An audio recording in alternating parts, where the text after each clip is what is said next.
పెళ్ళైనా పండగైనా వేడుక ఏదైనా పట్టు చీరల ప్రత్యేక వేదిక వారాహి సిల్క్స్. కానీ ఎప్పుడో అనిపించింది జరుగుతుందేమో ఒకవేళ అని, బట్ జరగదు. ఎన్ని సంవత్సరాలు అయింది జరిగి? 9 ఏళ్ళు అయిపోయిందిగా. 9 ఏళ్ళు అయిపోయింది. కేసు నేనే డ్రాప్ అయిపోయా. నాకు వద్దు, ఇది గెలవరు కేసు. దాంట్లో ఎవిడెన్స్లే లేవండి. నేను ఇంత కట్ట ఎవిడెన్స్లు ఇస్తే ఒక్కటి లేదు దాంట్లో. ఇప్పుడు మళ్ళీ తెమ్మంటున్నారు.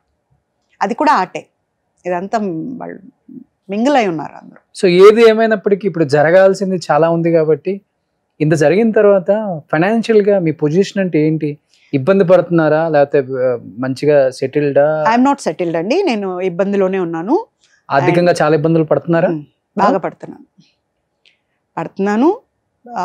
ఇప్పుడు అవకాశాలు కూడా తగ్గాయి కదా, అందరికీ కూడా రావట్లేదు. నేను ఒకటే అడుగుతాను, ఒక మంచి ఆర్టిస్ట్ ఇక్కడ లేరా?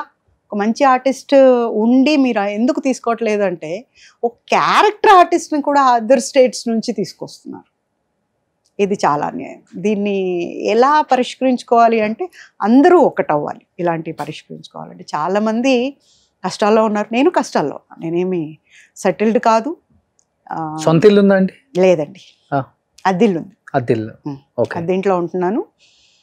చాలా కష్టాలు ఉన్నాయి, చాలా బాధలు ఉన్నాయి. దానికి సాల్వేషన్స్ బాబుని చదివించడానికి ఎలా? నా దగ్గర ఉన్నవన్నీ అమ్ముకున్నాను, ఎవరిని అడుక్కోలేదు. కరెక్ట్గా బాబుకు ఫీ కట్టాల్సిన టైంలో కట్టలేకపోయేదాన్ని. బాబోయ్ అని ఏడ్చే టైంలో నాకు ఒక ప్రాజెక్ట్ వచ్చేది, ఏదో ఒకటి. అట్లా తోసేసేవాడు దేవుడు. ఒకళ్ళని అడుక్కొని ఇవ్వలేదు. ఫస్ట్ ఆ దేవుడికి అందుకు దండం పట్టాలి. ఎందుకంటే ఇలా అనకూడదు, ఎప్పుడు ఇలాగే ఉండాలి. సో అలా అనుకుని చాలా వాటికి అంటే అదే చెప్పాను కదా, ఐస్ పెట్టలేను. ఎంత జరిగినా ఇప్పుడు నేనున్న కష్టానికి నేను చాలా కష్టంలో ఉన్నాను. అయినా కూడా నేను ఐస్ పెట్టలేను, నేను మారలేను. అంతే. ఏం చదువుతున్నాడు బాబు? బాబు ఇదైపోయింది, ఇంజనీరింగ్ అయిపోయింది. ఓకే. జాబ్ చేస్తున్నాడా? చేస్తాడు. యాక్చువల్గా బాబు గురించి డీటెయిల్స్ చెప్పను. అంటే ఇంత జరిగిన తర్వాత ఇంకా దాయటానికి ఏముంటుంది? ఇప్పుడు మీ జీవితం అంటేనే తెరిచిన పుస్తకం. అంటే బాబుకి ఎఫెక్ట్ కాకూడదు. బాబుని మధ్యలో భయపెట్టారు కదా, బాబుని ఎత్తుకుపోతాం అట్లా ఇట్లా. ఎత్తకపోయేదేముంది? ఇప్పుడు 23-24 వచ్చేసినాయి. ఇప్పుడు లేదు. తనకు కూడా పెద్ద దీని గురించి ఏం లేదు. తనే నాకు అడ్వైజ్లు ఇస్తుంటాడు. కోర్టుకి వెళ్తున్నావా, దాంట్లో ఇది పనికొస్తుంది చూడు, ఇది తీసుకెళ్ళని ఇస్తాడు నాకు. ఇలా చెప్తాడు, ఈ పాయింట్ ఖచ్చితంగా అడుగు అని చెప్తాడు. ఇప్పుడు ఎందుకమ్మా మనకు వద్దు, డ్రాప్ చేసే అంటాడు. వద్దు, వదిలేయమ్మా. ఈ గోల మళ్ళీ ఇప్పుడు నువ్వు వెళ్ళావంటే మళ్ళీ మీడియా వస్తుంది, అంతా బయటికి తీస్తారు, ఇబ్బంది పెడతారు. మళ్ళీ నీకేమన్నా అయితే నేను ఎవ్వరు కాదు, లూజర్ నేను అవుతాను. నాకు నువ్వు కావాలి. నేను ఒకరోజు మా బాబుని నేను దత్తతకి ఇచ్చేద్దాం అనుకున్నాను యాక్చువల్గా చిన్నప్పుడు. ఎందుకు? ఇట్లా అటాక్లు అంట, అవంట ఇవంట ఇవన్నీ చూసి ఏమో నిజంగానే నేను పెంచలేనేమో, వాళ్ళు ఎవరో ఎత్తుకుపోవటం ఏంటి, నాకు తెలిసిన వాళ్ళకి ఇద్దామని, బాంబే వాళ్ళకి ఇద్దామని వాళ్ళతో మాట్లాడా. వచ్చారు. ఇలా నేను కూర్చున్నా. నేను తల్లి ఎంతైనా కూడా ఆగట్లేదు. మా బాబు ఇట్లా వెనకాల కర్టన్ ఉంటే కర్టన్ దగ్గర నుంచి ఇట్లా బట్టి చూస్తున్నాడు అన్నమాట. అంతా మాట్లాడేసా. ఎంత వాళ్ళ ఆస్తి అంతా బాబు పేరట పెట్టేస్తామన్నారు. నేను రాకూడదు అన్నారు, ఎప్పుడూ రాకూడదు అన్నారు. సరే అన్న, ఒకసారి నేను లోపలికి వెళ్ళి వస్తాను. ఓకే అన్నారు. వచ్చా, ఇంకా సైన్ చేసుకోవాలి ఇద్దరం. మా బాబు వచ్చి ఇట్లా గట్టిగా పట్టుకున్నాడు నన్ను. ఇక్కడికి ఉంటాడు కదా, ఇట్లా పట్టుకొని మమ్మీ అన్నాడు. ఏనన్నా అంటే, నన్ను వాళ్ళకి ఇచ్చేస్తావా మమ్మీ?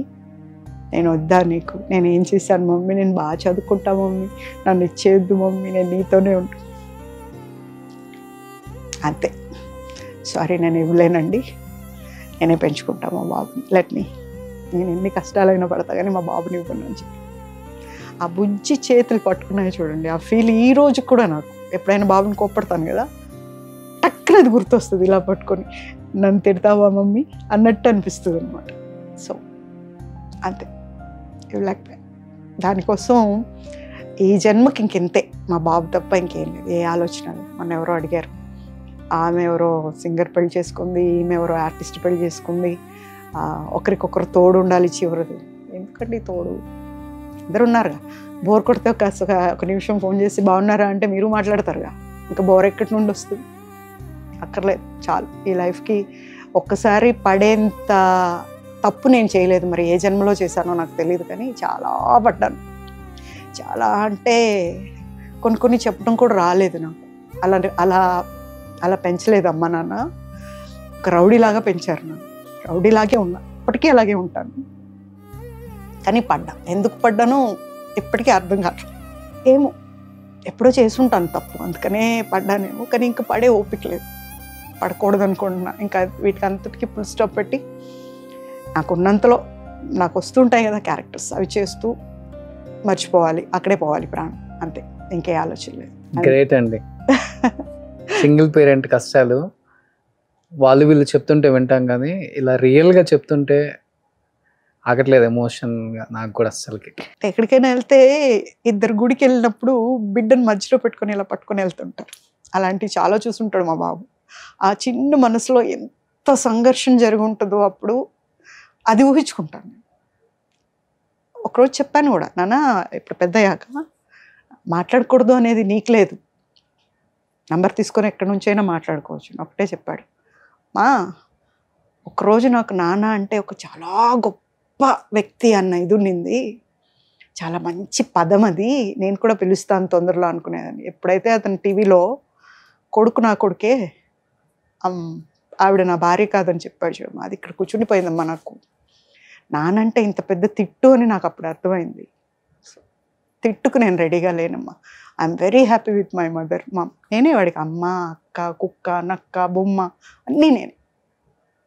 సో మా ఇద్దరికే తెలుసు అది, ఆ బంధం అనేది. అండ్ నవ్వుతుంటాడు. నేను కొంచెం డల్గా ఉన్నా తను తట్టుకోలేడు. ఇలా గడిచిపోతుంది జీవితం. ఒక పెద్ద, ఇంత పెద్దది నాకు రాసి ఉంది అని నాకు తెలియదు. ఆడుతూ పాడుతూ ఏదో చిల్లరగా రౌడీగా ఉంటాను కదా, ఆకతాయిగా ఉంటాను కదా, అల్లరి చేస్తూ ఉంటాను ఎక్కువ. ఇప్పటికీ అల్లరి చేస్తుంటా సెట్లో కూడా. అలాగే ఉండేదాన్ని. నాలో ఉన్న నన్ను చంపేసింది, నా ఒరిజినాలిటీ అనేది చచ్చిపోయింది. పూజిత అనేది ఇప్పుడు నిజంగా ఒక యాక్టింగ్ ఏమో అనిపిస్తుంది. ఒరిజినాలిటీ ఏమీ చేయకుండా కష్టాలు పాలైంది నేను. నావి పోగొట్టుకుని కొంతమంది ఉన్నారండి ఇట్లా ఇంటర్వ్యూ అయిన తర్వాత కింద కామెంట్ పెడతారు, డబ్బు కోసం చేస్తుంది ఇలాగా. నేను డబ్బు కోసమే చేస్తుంటే ఇలా ఉండక్కర్లేదు. నేను ఒక యాక్ట్రెస్ని, అది గుర్తుపెట్టుకోవాలి. ఒక కామెంట్ బ్యాడ్గా పెట్టే ముందు, ఒక తల్లిని ఒక మాట అనే ముందు ఆలోచించాలి. వాళ్ళు కూడా ఒక తల్లికి బిడ్డ.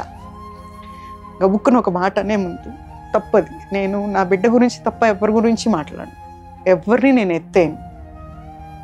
నేను చాలా పడ్డాను, వాళ్ళ గురించి కూడా నేను మాట్లాడను. బట్ ఒకరిని అనే ముందు మాత్రం కంట్రోల్లో ఉండాలి ఎప్పుడు కూడా. అలా అనకూడదు, తప్పు. ఆ తప్పు తల్లిదండ్రులు కూడా నేర్పాలి, అలా చేయకూడదు, అలా అనకూడదు అనేది. నేను ఒక అడ్వకేట్ పెట్టాడు నాకు, ఎవరో చదువుకొనివాడో ఒక రోగ్ పెట్టాడు అంటే మాట్లాడచ్చు. ఇదంతా డబ్బుల కోసం చేస్తుంది, నా దగ్గరకు వస్తే నేను డబ్బులు ఇప్పిస్తాను అనేసి. ఏ ఇన్సిడెంట్ జరిగి 9 ఏళ్ళు అవుతుంది. 9 ఏళ్ళ నుంచి నేను ఏ ప్రాజెక్టులు చేశానో, ఏమేమి ఖర్చులు ఉంటాయో, నాకు ఎలా కష్టపడి కట్టానో నాకు ఇచ్చిన వాళ్ళకి తెలుసు. నేను ప్రాజెక్టులు చేస్తే, నేను హాస్పిటలైజ్ అయినప్పుడు ఐ థింక్ 6 lakhs సంథింగ్ అయింది. అప్పుడు నేను బాబుకి ఏదో కట్టాలి, అది కట్టకుండా మా అబ్బాయి తీసుకెళ్ళి అది కట్టాడు హాస్పిటల్కి. నేను తిట్టా, ఈరోజు కాకపోతే రేపైనా ఎవరో, అందరూ పోవాల్సిందే, పోతామంతే, ఇది ఎందుకు కట్టావు, నీకు ఇంపార్టెంట్ అని. నీకంటే నాకు ఏది ఇంపార్టెంట్ కాదమ్మా అని చెప్పి కట్టాడు. తర్వాత మళ్ళీ నేను ప్రాజెక్ట్ చేసి దాన్ని తెచ్చి మళ్ళీ నేను మా బాబుకి కట్టాను. అంటే ఒక గొప్ప ఇదేంటంటే, ఇంత దీంట్లో కూడా నాకేం హెల్ప్ రావాలని కోరుకోలేదు నేను. అండ్ నేను అడుక్కోలేదు, అది చాలా కష్టమైన పని. నేను అడుక్కోలేదు, ఒక అమ్మగా నేను అడుక్కోలేదు. మా అబ్బాయి ఎప్పుడు కూడా అమ్మ వచ్చింది, అమ్మ తెచ్చేసింది, అంతే, ఇంతవరకే.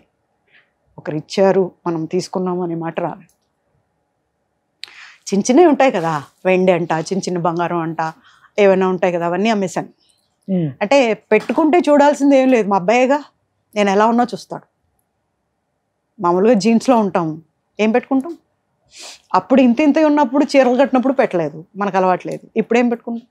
ఇప్పుడు మా అబ్బాయి బాగుండాలి అంతే. సో అందుకని ఇంట్లో ఉన్న సిల్వర్, గోల్డ్ అంత చిన్న చిన్నవి కూడా అమ్మేసుకున్నారు. అంత అమ్మేశాను. కారు ఉందా? ఉంది. షూటింగ్కి వెళ్ళడానికి ఇబ్బంది అవుతుంది. అది కూడా అమ్మేస్తాను అన్నాను.